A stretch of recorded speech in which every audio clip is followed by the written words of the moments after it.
Tiba-tiba hanya suara Chen Ping yang terdengar. Dua kata itu meskipun tidak keras bagaikan pisau dingin dan tajam yang memotong kata-kata lelaki tua itu yang belum selesai menjerumuskan seluruh aula ke dalam keheningan yang tiba-tiba dan membeku. Wajah lelaki tua itu menegang. Dia mendongak menatap Chen Ping. Secercah ketidakpuasan dan kemarahan terpancar di matanya. "Apa yang kau katakan?" Chen Ping berdiri diam. Ujung jubah abu-abunya terseret di tanah yang gelap. Mata ungunya dengan tenang menatap lelaki tua itu. Nadanya dingin dan tegas. "Aku menyetujui syaratmu, memburu ular piton raksasa dan membawa kembali inti binatang buas itu. Aku telah memenuhi permintaanmu. Sekarang kamu harus menepati janji dan menyerahkan token suku kuno itu." Dia berhenti sejenak. Auranya tetap tenang dan terkendali, tetapi cahaya di dalam mata ungunya diam-diam berubah. Seperti arus tersembunyi yang bergejolak di bawah kolam yang dalam. Ia tampak tenang dan diam, namun menyimpan kekuatan dahsyat yang mampu melahap segalanya. Jika Anda berniat untuk terus memperburuk situasi dan berulang kali menciptakan kesulitan, suara Chen Ping masih belum keras, tetapi mengandung otoritas yang tak terbantahkan yang membuat lelaki tua itu merinding. "Kalau begitu, aku tidak keberatan membiarkanmu melihat sendiri bagaimana ular piton jurang itu mati."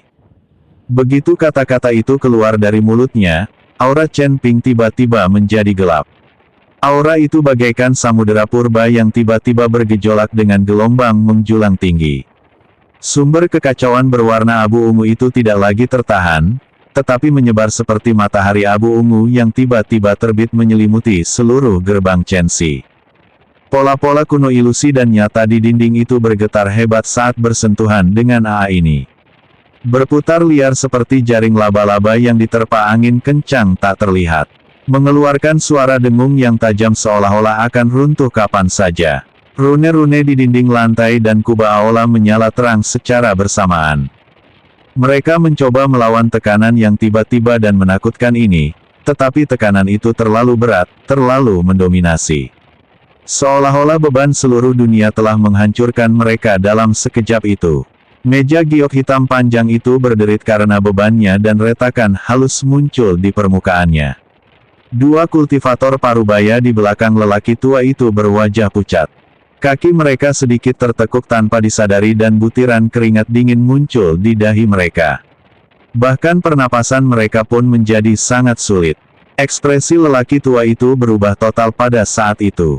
Dia dapat dengan jelas merasakan bahwa aura yang terpancar dari pemuda berjubah abu-abu di depannya telah jauh melampaui level Dewa Emas tingkat 4. Bahkan dia, seorang kultivator veteran yang telah lama berkecimpung di tingkat kelima alam Dewa Emas Luo Agung merasakan tekanan dan krisis yang jelas. Kekuasaan absolut yang melampaui kelas itu memaksanya untuk mengevaluasi kembali orang yang ada di hadapannya. Dia tidak sesederhana kelihatannya dan dia juga bukan karakter sampingan yang bisa dimanipulasi sesuka hati. "Anda," pria tua itu berbicara dengan susah payah. Suaranya mengandung keinginan yang hampir tak tertahan. "Siapa sebenarnya kau?" Chen Ping tidak menjawabnya, tetapi perlahan mengangkat tangannya. Sumber kekacauan mengembun menjadi cahaya abu-abu keunguan yang terkonsentrasi di telapak tangannya. Cahaya itu terkendali dan tertahan, tetapi memancarkan kehancuran yang mengerikan. Tatapannya tetap tenang seperti air yang diam. Nadanya sedingin embun beku. Tanda pengenal itu memberikannya atau tidak memberikannya. Jakun lelaki tua itu bergerak naik turun. Dia menatap cahaya abu-abu keunguan yang bergelombang di telapak tangan Chen Ping, lalu melihat inti binatang ular piton raksasa yang memancarkan AA yang kaya di atas meja dan akhirnya perlahan menundukkan kepalanya.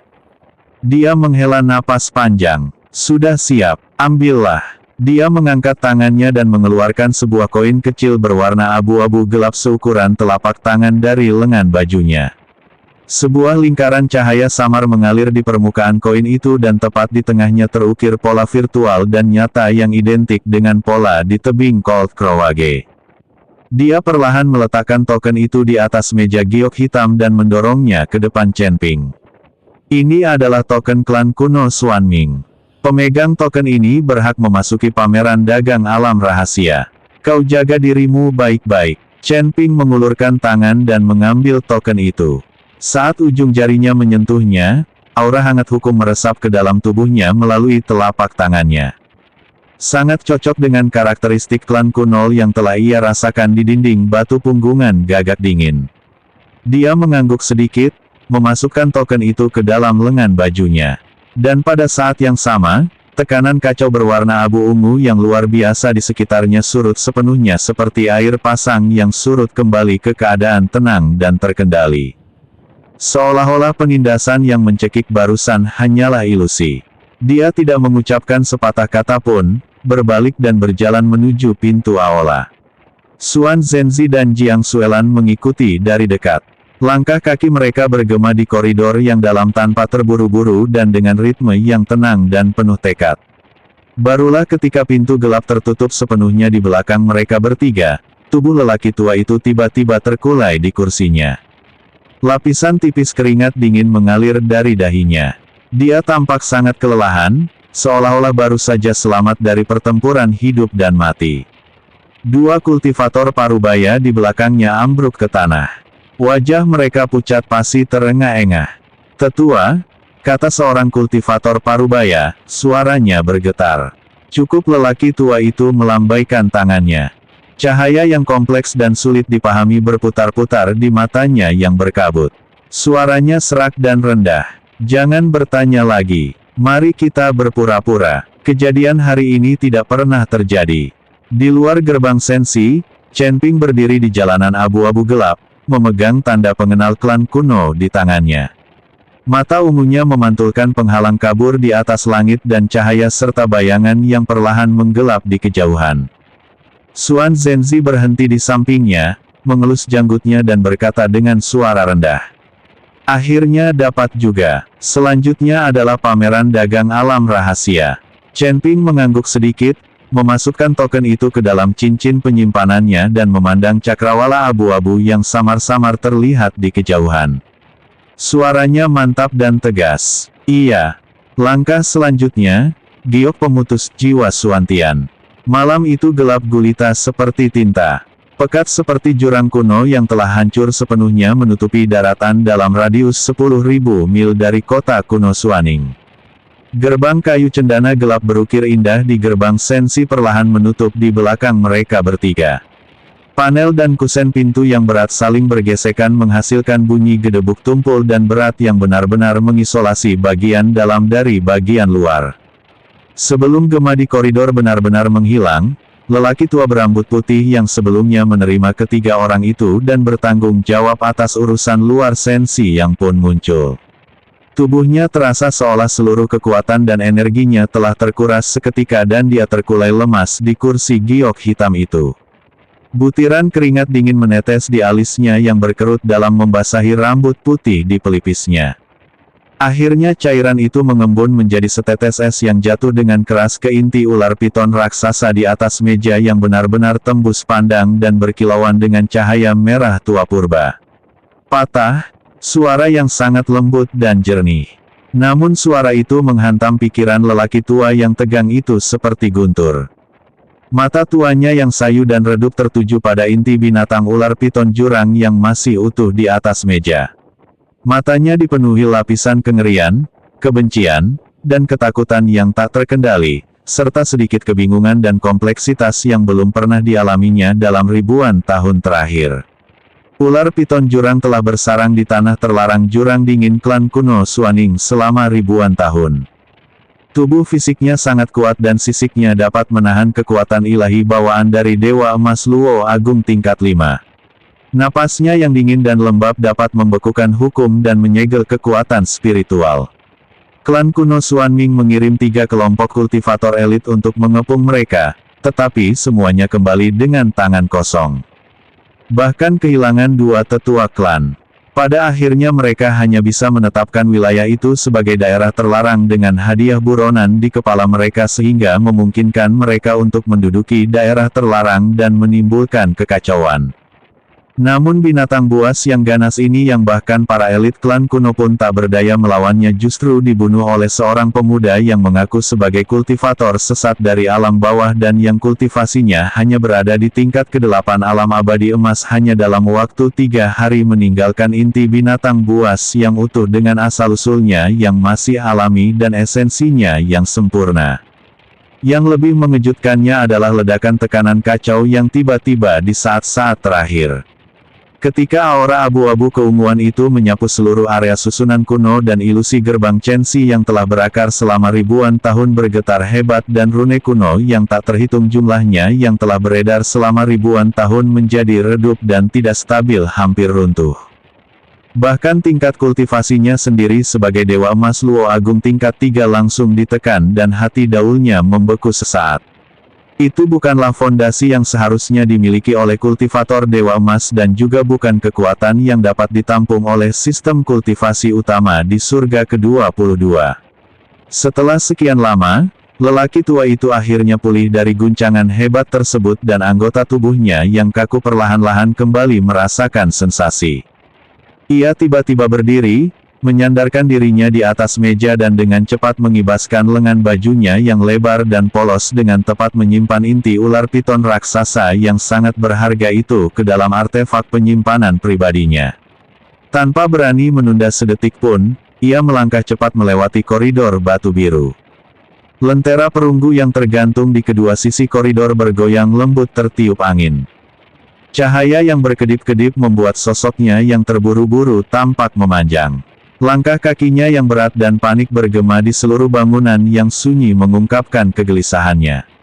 Saat Anda berjalan ke ujung koridor, garis-garis halus muncul perlahan di dinding batu yang tampak datar dan tanpa pola, dan sebuah pintu tersembunyi terbuka tanpa suara memperlihatkan tangga batu spiral yang menurun secara vertikal. Dinding di kedua sisi tangga batu itu dihiasi dengan deretan batu roh dingin berwarna biru tua yang tak berujung. Cahaya dingin itu bagaikan mata air kuno yang tak pernah padam dari tanah, tenang dan dingin, membawa keheningan yang mematikan yang mengisolasi semua kehidupan, menjadikan seluruh lorong itu perpaduan antara cahaya dan bayangan. Lelaki tua itu tak berani memperlambat langkahnya, menuruni tangga batu spiral hingga tiba di sebuah pintu batu besi hitam raksasa yang diukir dengan pola ilusi dan nyata dari klan kuno Xuanming. Gerbang batu itu seberat gunung dengan pola yang rumit dan saling bersilangan. Setiap pola mengandung misteri mendalam tentang transformasi antara realitas dan ilusi dan merupakan batasan inti yang digunakan klan kuno untuk menjaga ruang bawah tanah. Lelaki tua itu mengangkat tangannya dan menempatkan telapak tangannya yang kapalan dengan kuat di alur melingkar di tengah pintu batu. Hukum-hukum purbaklan yang murni dan lembut mengalir terus-menerus dari telapak tangannya, seperti air yang meresap ke dalam lapisan batuan, menyebar dan beredar di sepanjang pola yang tak terhitung jumlahnya. Berdengung, lantunan Taois kuno yang dalam perlahan bergema dan pola ilusi serta pola nyata pada pintu batu itu diterangi cahaya kemasan gelap. Panel pintu yang berat itu perlahan bergeser ke samping di sepanjang tanah, memperlihatkan sebuah ruangan bawah tanah yang sangat luas dan hikmat di baliknya. Ruangan rahasia itu luas dan kosong dengan beberapa pilar batu hitam kuno berdiri di keempat dindingnya menopang seluruh struktur ruangan tersebut. Tidak ada api terbuka di sekitar, hanya nyala api yang berkelap-kelip dari lampu minyak perunggu kuno yang tak terhitung jumlahnya yang tertanam di dinding. Cahaya redup kekuningan itu menaungi ruangan rahasia yang luas, membuatnya menyerupai istana kuno tempat malam telah berakhir, tenang, megah, namun membawa rasa penindasan yang suram. Tepat di tengah ruangan rahasia itu, sesosok tinggi dan ramping berdiri dengan tangan di belakang punggungnya. Pria itu mengenakan jubah ungu gelap yang mengalir. Teksturnya secara halus menyampaikan kesan realitas dan ilusi sekaligus sedikit bergelombang mengikuti auranya. Ia memiliki penampilan yang tampan dan anggun dengan fitur wajah yang tegas. Tampak seperti baru berusia sekitar 40 tahun di masa jayanya. Namun, jauh di dalam matanya terpendam liku-liku kehidupan selama bertahun-tahun, ketajaman pertempuran yang tak terhitung jumlahnya, dan otoritas yang mengesankan sebagai pemimpin sebuah klan. Aura yang dipancarkannya sangat terkendali seperti kolam beku tanpa dasar di tengah musim dingin tenang di permukaan tetapi menyimpan kekuatan dahsyat yang mampu mengguncang langit dan bumi, membuat orang tidak berani menatap langsung padanya atau melakukan tindakan gegabah. Dia tak lain adalah Guli, patriark klan kuno Xuan Ming saat ini, seorang ahli terkemuka yang telah bertanggung jawab atas naik turunnya klan selama 10.000 tahun dan telah memahami dao ilusi dan realitas tertinggi. Lelaki tua itu melangkah maju dengan cepat, membungkuk dalam-dalam dengan penuh hormat. Suaranya sangat rendah, namun tetap tidak bisa menyembunyikan rasa tergesa-gesa dan kegelisahannya. Pemimpin klan, saya ada urusan penting yang harus dilaporkan. Laporkan. Guli perlahan membuka matanya. Kedua tatapannya yang dalam dingin tertuju padanya. Tatapan itu tenang dan diam, namun mengandung rasa penindasan yang tak terlihat. Bicaralah. Lelaki tua itu menarik napas dalam-dalam menghirup udara sejuk di ruangan yang tertutup rapat, menekan gejolak di hatinya dan menceritakan secara detail semua yang baru saja terjadi di dalam gerbang Chenxi. Dari Chen Ping yang menerima hadiah dari area terlarang yang tak seorang pun berani menerimanya dengan kultivasinya yang masih rendah di peringkat ke-8 alam Dewa Emas hingga melintasi area terlarang jurang dingin dan membunuh ular raksasa jurang bumi. Seorang Dewa Emas Luo Agung peringkat ke-4 dalam waktu 3 hari mengembalikan inti ular piton raksasa yang utuh dan purba benar-benar mengubah pemahaman semua orang. Pada saat-saat terakhir, tampilan tak disengaja dari tekanan asal yang kacau hampir menyebabkan susunan ilusi dalam kegelapan runtuh. Setiap detail dan setiap anomali dilaporkan tanpa sedikit pun rasa sakit. Guli berdiri dengan tenang mendengarkan. Wajahnya tenang dan terkendali. Tanpa sedikit pun riuh di ekspresinya, seolah-olah dia tidak mendengar peristiwa yang menggemparkan dunia, melainkan hanya masalah biasa dan sepele. Namun, saat lelaki tua itu mengucapkan kata-kata asal-usul kekacauan, kilatan yang sangat halus dan tajam muncul di kedalaman matanya, begitu cepat sehingga mustahil untuk ditangkap. Ruangan rahasia itu hening sejenak, hanya diterangi oleh nyala api lampu minyak yang berkedip-kedip.